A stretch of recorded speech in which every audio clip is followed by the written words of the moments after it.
சத்ரு, ரோகம், எதிரியாதிபதி என்று சொல்லக்கூடிய குருவும் பாக்கியஸ்தானாதிபதியாகிய குருவும்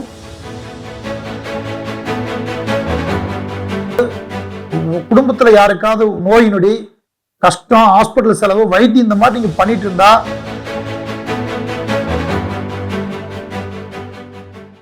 புரிஞ்சுக்க மாட்டாங்க. நீங்க ரொம்ப அவங்க மேல அக்கறை செலுத்தி வச்சிருப்பீங்க, நீங்க ரொம்ப அவங்க முக்கியம் நினைப்பீங்க. எல்லோருக்கும் எல்லாம் வளமும் செல்வமும் புகழும் கிடைக்க வேண்டும் என்று எல்லாம் வல்ல இறைவனை வேண்டி வணங்கி உங்கள் அபிமானமான ஜோதிடர் KM ரவிக்குமாரின் அன்பு வணக்கங்கள். 2026ஆம் ஆண்டு நிகழும் தமிழ் பரபுவ வருடம் தமிழ் புத்தாண்டு நல்வாழ்த்துக்கள். இந்த தமிழ் புத்தாண்டின் நல்வாழ்த்துக்களாக நாம் கடகராசியை பற்றி காண்க இருக்கின்றோம்.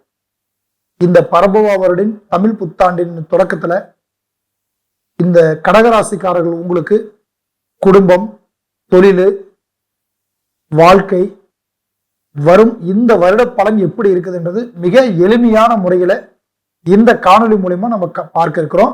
கடைசி வரைக்கும் இந்த வீடியோவை பாருங்க. கடகராசி 12 ராசியிலேயே 4ஆம் வீடு ஆகும். 4ஆம் வீட்டுடைய கடகராசி சந்திரனை அதிபதியாக கொண்டது. புனர்பூச நட்சத்திரம், பூசம், ஆயில்யம், இந்த 3 புனர்பூசம் 4ஆம் பாதத்துல பிறந்தவங்களுக்கு வரும். இந்த 3 நட்சத்திரங்கள் உரியவர்கள் தான் கடகராசிக்காரர்கள். 12 காலச்சக்கரத்துல 12 ராசிகளை தீர்மானிக்கிறது சந்திர பகவான். அந்த சந்திர பகவானே ஆட்சி செய்யும் இடம் தான் கடகம். கடகராசியில் பார்க்கும்போது இன்று இந்த சித்திரை மாதம் தொடக்கத்துல பார்த்துட்டீங்கன்னா உங்க ராசிக்கு 12ஆம் இடத்துல குரு பகவான்,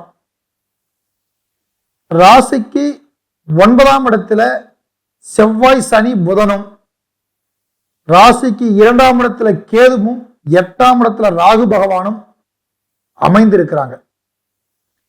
ராசிக்கு 10ல் சூரியனும் சுக்கிரனும் அமைஞ்சிருக்காங்க. இந்த ராசியினுடைய பலன் எப்படி பார்த்துட்டீங்கன்னா கடந்த காலம் உங்களுக்கு அஷ்டமத்த சனி நடந்து முடிஞ்சிருக்கு. இப்ப சனியினுடைய இடப்பயிற்சி ஆயிருச்சு. வாக்கிய பஞ்சாங்கப்படியும் ஆயிருச்சு, திருக்கணி பஞ்சாங்கப்படியும் சொல்லிட்டாங்க. சனிக்கு அஷ்டமச்சனி முடிஞ்சது. அஷ்டமச்சனி உங்களை எந்த அளவுக்கு வாட்டி வதக்கி எடுத்துணுமோ எடுத்துருச்சு. பண கஷ்டம், பொருள் கஷ்டம், கடன் பட வேண்டியது, அவமானப்பட வேண்டியது, குடும்பத்துல பிரச்சனை சந்திக்க வேண்டியது, ஃபேமிலியில ஒற்றுமை கெடுக்க வேண்டியது, அண்ணன் தம்பிகளுக்குள்ளெல்லாம் சலுப்பு சங்கடங்கள் வர வேண்டியது, சில பேர் கூட்டு குடும்பம் இருந்தவங்கள கூட தனி குடித்தனம் போக வேண்டிய வாய்ப்பு, வாகனங்கள் மூலியமா பிரச்சனை, விபத்துகள், பொருளாதாரம், மருத்துவ செலவுகள், இது எல்லாமே இந்த கடகராசிக்காரங்கள் சந்திச்சுட்டாங்க. இப்படி இதெல்லாம் சந்திச்சுட்டு வந்துட்டு இப்பதான் உங்களுக்கு இந்த அஷ்டமச்சனி விலகி இருக்குது. புது வருடத்தினுடைய பலன் நமக்கு எப்படி இருக்கு, இனிமேலாவது நம்ம பட்ட கஷ்டம்லாம் தீருமா அப்படிங்கிறது உங்களுடைய கேள்வியா இருக்கும். கடகராசி பொறுத்தளவுக்குமே ஒளி பொருந்திய ராசின்னு சொல்லுவாங்க. தனித்துவமானவங்க. தோல்வியை கண்டு பயமும் பட மாட்டாங்க, வெற்றியை கண்டு ரொம்ப பெருமையும் பட மாட்டாங்க.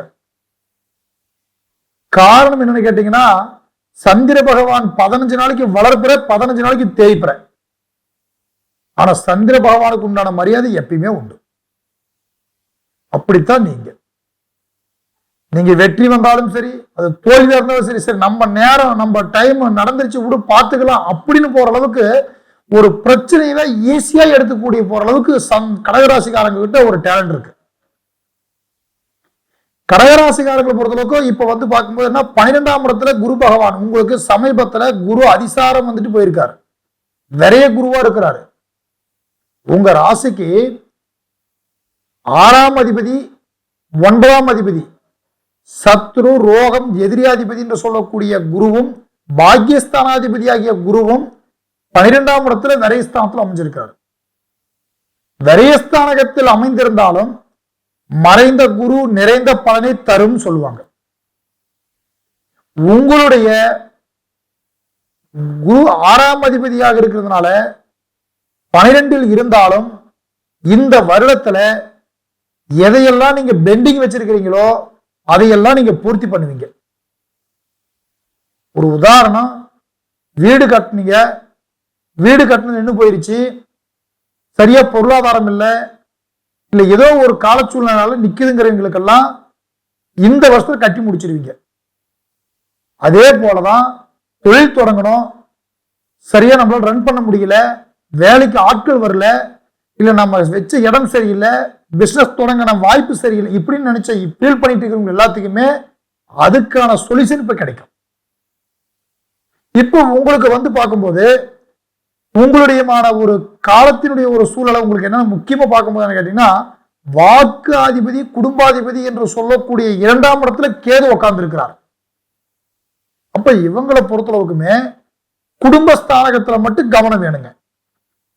முக்கியமா குடும்பத்துல தேவையில்லாத டென்ஷனே ஆகக்கூடாது, கோபமே வரக்கூடாது. புரிஞ்சிக்க மாட்டாங்க. நீங்க ரொம்ப அவங்க மேல அக்கறை செலுத்தி வச்சிருப்பீங்க, நீங்க ரொம்ப அவங்க முக்கியம்னு நினைப்பீங்க, அவங்களுக்கு நல்லது பண்ணு ஒவ்வொன்றும் பார்த்து பார்த்து செய்ய நினைப்பீங்க. அது ஆணா இருந்தாலும் சரி பெண்ணா இருந்தாலும் சரி, நம்ம குடும்பத்துக்கு பார்த்து பார்த்து நம்ம செய்யணும்னு சொல்லிதான் நீங்க போராடிட்டு இருப்பீங்க. ஆனா அப்பயும் நீங்க என்ன செஞ்சிட்டீங்க, எனக்கு இது வேணும், உங்க பிள்ளைங்க கேட்கலாம், உங்க மனைவி கேட்கலாம், உங்க கணவர் கேட்கலாம், அப்பா அம்மாவங்க கேட்கலாம், நீங்க எனக்கு என்ன பண்ணீங்க, என்ன செஞ்சீங்க அப்படின்னு கேள்விகள். அப்ப நம்ம கஷ்டத்தை புரிஞ்சுக்காத சூழலை குடும்பத்தில் இருக்கிறவங்களே வருவாங்க. அப்ப இந்த நேரத்தை நல்லா கணிச்சு பார்த்துக்கோங்க. குடும்பத்தில் இருக்கிறவங்களே நம்ம கஷ்டத்தை புரிஞ்சுக்கலன்னா வெளியில் இருக்கிற நம்ம கஷ்டத்தை புரிஞ்சுக்குவாங்களா? அப்படி புரிஞ்சுக்காத நேரத்தில் இப்ப நாம என்ன பண்ணணும், முதல்ல நம்ம டென்ஷனை குறைச்சிடணும். பார்த்துக்கலாம், எதுவா இருந்தாலும் சரி அவங்களுக்கு புரியுற நேரத்துல புரியுன்னு சொல்லிட்டு நீங்க அப்பத்தி சைலண்ட் ஆயிட்டீங்கன்னா உங்க பிரச்சனை சால்வ் ஆயிடும். உங்களுடைய ஒரு பிரச்சனையில நீங்க பார்க்கும்போது என்ன கேட்டீங்கன்னா, அடுத்தவனுக்காக நிறைய உதவி பண்ணிருப்பீங்க, அங்க கிடைச்ச வெற்றிக்கு நீங்க காரணமே இருக்க மாட்டீங்கன்னு சொல்ல மாட்டாங்க. ஆனா அவங்களுக்காக நீங்க செஞ்ச உதவியில ஒரு சின்ன மைனஸோ பிரச்சனை வந்திருந்தா, உன்னாலதாப்ப நான் கெட்டு போயிட்டேன், உங்களாலதாப்ப எங்களுக்கு பிரச்சனை வந்துச்சு அப்படின்னு உங்க மேல பழிய போட்டுருவாங்க. அதனால அடுத்தவர்களுக்கு உதவி செய்யறத கூட கவனமா இருந்து பண்ணிக்கங்க. உங்களை பொறுத்தளவுக்குமே இப்ப உங்களுக்கு பார்க்கும்போது அடுத்து வரக்கூடிய இடைப்பட்ட காலத்துல கிரக நிலைகள் உங்களுக்கு சில மாற்றங்கள் உங்களுக்கு கொடுக்கும். அந்த கிரக நிலைகளுடைய மாற்றம் உங்களுக்கு ஒரு பலனா இருக்கும். இன்று உங்களுக்கு 8ஆம் இடத்தை குரு பார்வை பார்த்துட்டு இருக்கிறாரு, 6ஆம் இடத்தையும் பார்வை பார்த்துட்டு இருக்கிறாரு. அப்போ உங்களுக்கு என்னன்னு கேட்டுட்டீங்கன்னா, எதிரிகள், எதிர்ப்பு, குடும்பத்துல யாருக்காவது நோய் நொடி, கஷ்டம், ஹாஸ்பிட்டல் செலவு, வைத்தியம், இந்த மாதிரி நீங்க பண்ணிட்டு இருந்தா அது உங்களுக்கு விலகும். அந்த பிரச்சனையிலிருந்து நீங்க விடுபடக்கூடிய டைம் இப்போ உங்களுக்கு வரும். ஏன்னா குரு பார்வை 6ஆம் இடத்தை சத்ரு ரோகம் எதிரிப்பேடைன்னு சொல்லக்கூடிய அந்த இடத்துல நோய் நொடிகளை, குடும்பத்துல யாருக்காவது ஹாஸ்பிட்டல் செலவு, வைத்தியங்கள் பண்ணா கூட கண்டிப்பா குணமாகுவாங்க. அதே போல பார்க்கும்போது எதிரிகளால, நண்பர்களால, பழகிற இடத்துல, ஒர்க் பண்ற இடத்துல உங்களுக்கு ஏதாவது ஒர்க் ப்ரெஷர் இந்த மாதிரி எது இருந்தாலும் சரி அதெல்லாம் கொஞ்சம் சாந்தமாகும். அதெல்லாம் நீங்க கவலைப்பட வேண்டாம். இப்போ உங்களை பொறுத்தளவுக்குமே உங்களுக்கு இப்ப சனி பகவான் எப்படி இருக்காருன்னு பார்த்துட்டோம்னா, அஷ்டமச்சர் உங்களை வாட்டி வதக்கி எடுத்துட்டு இப்ப போய் 9ஆம் ராசிக்கு 9ஆம் இடத்துல திரிகோணத்துல உட்கார்ந்து இருக்கிறாரு. திரிகோணத்துல 9ஆம் இடம் பாகிஸ்தானத்துல உட்கார்ந்து இருக்கும். என்னன்னா இப்பயுமே உங்களுக்கு தகப்பன் வழியில் இருக்கிற பிரச்சனை கொஞ்சம் தேடுற மாதிரி தெரியல. அப்பா வழியிலையோ, அப்பா சொத்துக்களாலேயோ, இல்ல அப்பா பண்ற பிசினஸ், அப்பா பண்ணக்கூடிய அப்பா கிட்ட இருந்து வரக்கூடிய ஆதாயம், இல்ல அப்பா கிட்ட ஒரு மிஸ் அண்டர்ஸ்டாண்டிங் இருக்கும், அவங்க கிட்ட உரிமையா போய் நம்ம ஒரு வார்த்தை பேசலாங்கிறதுக்கு வாய்ப்பு இல்லை. எல்லாம் கரெக்டா அவங்க ஆரோக்கியத்துல ஒரு பிரச்சனை இருக்கும். இது எல்லாம் பார்க்கும்போது இப்ப சனி பகவான் அவங்களுக்கு அந்த இதா கொடுத்துட்டு இருக்கிறார்.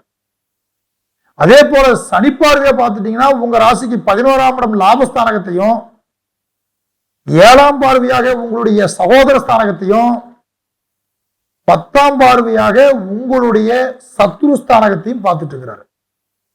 அப்ப 11ஆம் இடம் லாபஸ்தானத்தை பார்ப்பதனால லாபம் சம்பாதிக்கிறதுக்குள்ள லாபத்தை நீங்க எடுக்கணும்னா நீங்க கவனம் உங்களுக்கு மிகப்பெரிய முக்கியம்.